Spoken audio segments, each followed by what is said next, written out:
নমস্কার বন্ধুরা, কেমন আছেন সবাই? আশা করি সবাই খুব ভালো আছেন। রোজকার মেনুতে আপনাদের অনেক অনেক স্বাগত জানিয়ে আজকের ভিডিওটি শুরু করছি। আজকে বানাবো পেঁপে আলুর সম্পূর্ণ নিরামিষ একটি রেসিপি, তাই ভিডিওটি স্কিপ না করে সম্পূর্ণ দেখার অনুরোধ রইল। আমি আমাদের গাছ থেকে একটা বড় সাইজের পেঁপে তুলে নিয়েছি।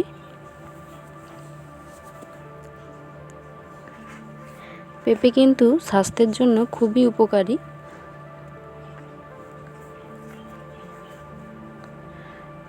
আমি এখানে পেঁপে কেটে নিয়েছি এবং আলুও কেটে নিয়েছি।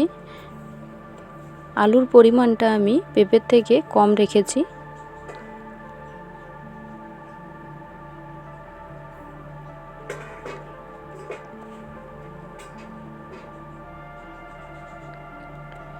এরপর আমি কড়াই বসিয়ে দিয়েছি।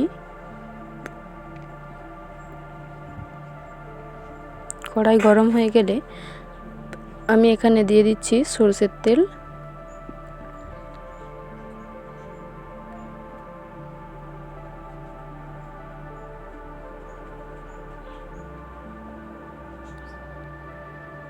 এরপর আমি দিয়ে দিচ্ছি এখানে আলু এবং পেঁপে এবং আলু একসাথে আমি ভাজা করে নেব কিছুটা।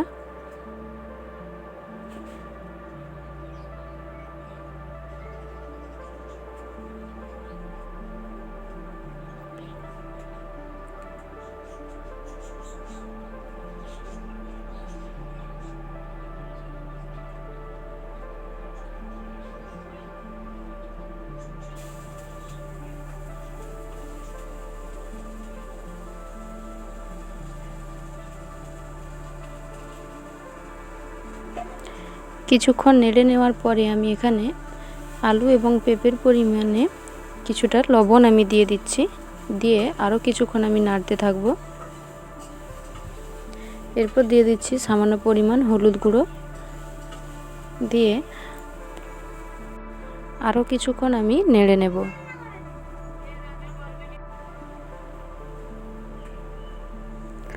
দেখুন আমার এখানে আলু এবং পেঁপে ভাজা হয়ে গেছে, আমি নামিয়ে নিয়েছি। এরপর আমি কড়াইয়ের মধ্যে দিয়ে দিচ্ছি সরষের তেল, কয়েকটা গোটা গরম মশলা ফোড়নে দিয়ে দিয়েছি এবং দুটো তেজপাতা, একটা শুকনো লঙ্কা দিয়ে দিয়েছি।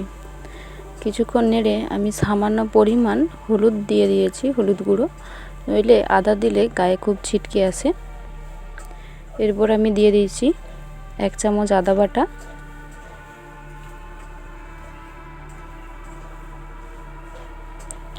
দিয়ে দিচ্ছি 1 চামচ জিরে বাটা। দিয়ে আমি মশলার সাথে খুব ভালো করে কিছুক্ষণ কষিয়ে নিচ্ছি।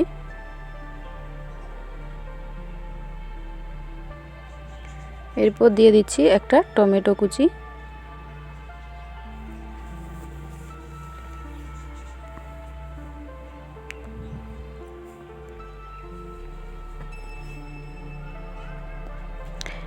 আমি তখন আলু এবং পেঁপের পরিমাণে যে লবণটা দিয়েছিলাম, এখানে আমি আর সামান্য পরিমাণ একদম লবণ দিয়ে দিচ্ছি।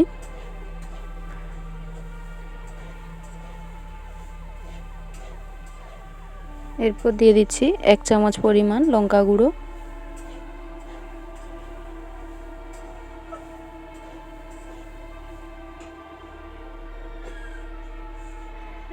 দিয়ে দিচ্ছি 1/2 চামচ পরিমাণ হলুদ গুঁড়ো। দিয়ে আমি মশলাটা খুব ভালো করে কষিয়ে নিচ্ছি।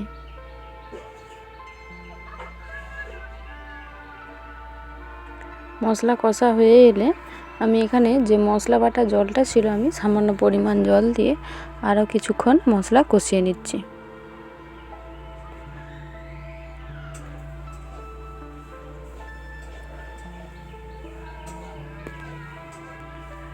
দেখুন মশলা থেকে প্রায় তেল ছাড়া শুরু হয়ে গেছে এবং মশলাও খুব সুন্দরভাবে কষানো হয়ে গেছে।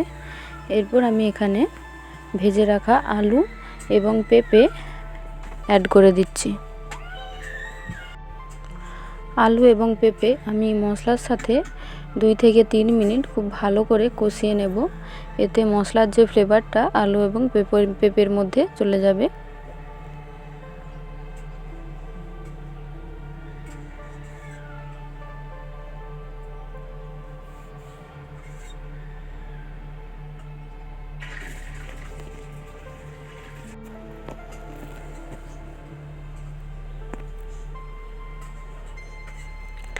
নিরামিষের দিনে আপনারা এভাবে একবার পেঁপে আলু এভাবে রান্না করে খেয়ে দেখবেন, খেতে খুবই সুস্বাদু হয়।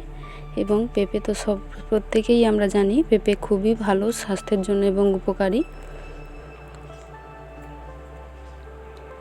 এরপর আমি দিয়ে দিচ্ছি এখানে জল।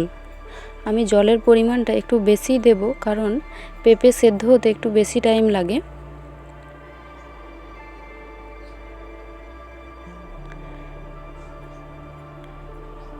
পেঁপে এবং আলু আমি খুব ভালো করে এখানে সেদ্ধ করে নেব।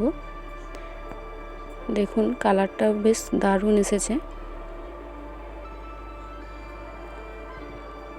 আমার এখানে আলু এবং পেঁপে সেদ্ধ হয়ে গেছে এবং যে জলটা আমি দিয়েছিলাম প্রায় অনেকটাই কমে গেছে।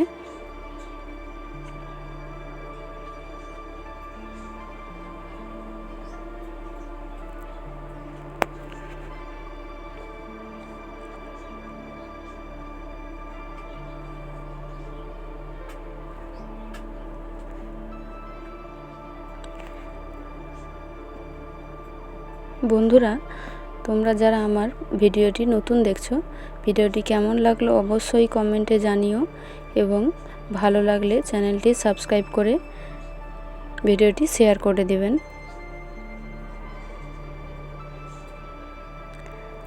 একদম রেডি হয়ে গেছে। আমি এরপর গ্যাস অফ করে এখানে গুঁড়ো গরম মশলা উপর থেকে ছড়িয়ে নেড়ে নিচ্ছি।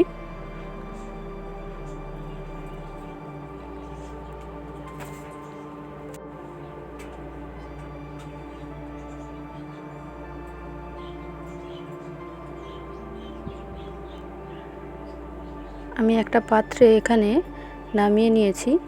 এরপর আমি ওপর থেকে এখানে কিছুটা অল্প পরিমাণ ঘি ছড়িয়ে দিচ্ছি।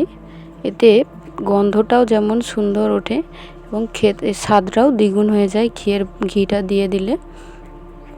দেখুন দেখতেও কত সুন্দর হয়েছে, খেতেও কিন্তু দুর্দান্ত স্বাদের হয়েছিল। আপনারা অবশ্যই একবার বাড়িতে ট্রাই করে দেখবেন।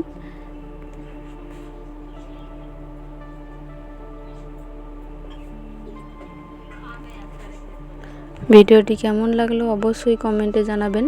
ভিডিওটি ভালো লাগলে একটি লাইক করে চ্যানেলটি সাবস্ক্রাইব করে ভিডিওটি শেয়ার করে দেবেন। সবাই ভালো থাকবেন, সুস্থ থাকবেন। দেখা হবে পরের একটি ভিডিওতে।